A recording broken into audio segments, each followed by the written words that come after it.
எல்லாருமே காலையில வேலைக்கு போயிடுவோம். ஆஃப் டே லீவ் எல்லாம் கிடையாது. சாயங்காலம் 6 மணிக்கு மேலதான் வேஜஸ் கொடுப்போம். வேஜஸ் கொடுத்துட்டோன்னே என்ன பண்ணானுங்க, நேற்று வந்து எல்லா பயிலும் 6 மணிக்கு 7-8 மணிக்கு தான் ஆச்சா, எல்லா பயிலும் இங்க வந்துட்டாங்க. லேடிஸ்ல இருந்து இது வந்து அதே மாதிரி காலேஜ் நாமக்கல் டிஸ்ட்ரிக்ட், அந்த டிஸ்ட்ரிக்ட்லாம் காலேஜ் விட்டு நம்ம ரவுண்டானாலதான் இறக்கி விடுவாங்க. இறக்கி விட்டேன்னா எல்லா கம்பளும் வீட்டுக்கு போகல, எல்லாமே உள்ள வந்துட்டாங்க. விஜய் பார்க்கலாம். ஆமா, விஜய் பார்க்கலாம். பேச்செல்லாம் கேட்கல, எங்கேயும் 2 நிமிஷம் தானே பேசுறாங்க. அதுவே இருக்குது. ஒரு நடிகரை பார்க்கணும் அப்படிங்கிற ஆர்வத்தில் வந்தாங்க.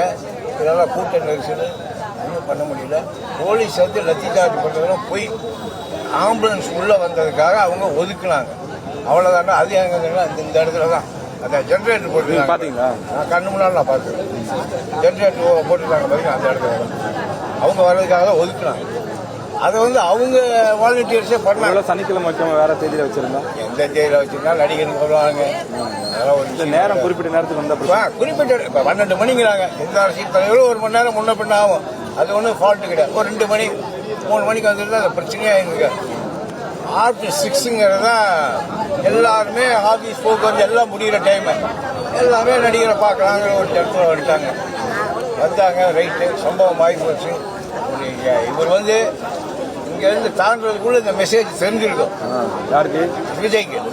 அதை வந்து ஒரு அவங்க கட்சி தொடர்ந்து தானே அடிபட்டுருக்கான்.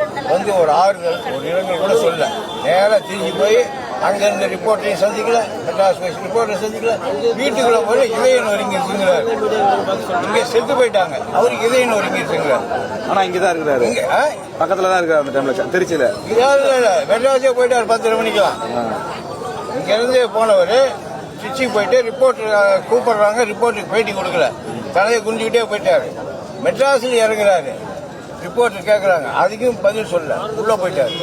உள்ள போயிட்டு நேராக வீட்டுக்குள்ள போயிட்டு எக்ஸ்ட்ராத்தில் பதிவு இதயம் ஒருங்கிருச்சு.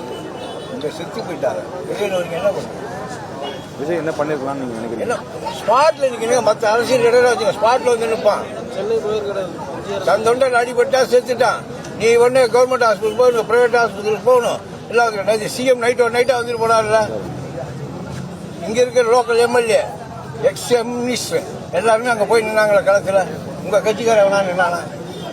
பாதிக்கப்பட்ட குடும்பம் தான் நின்னான். நீங்க என்ன செஞ்சிருக்கணும்?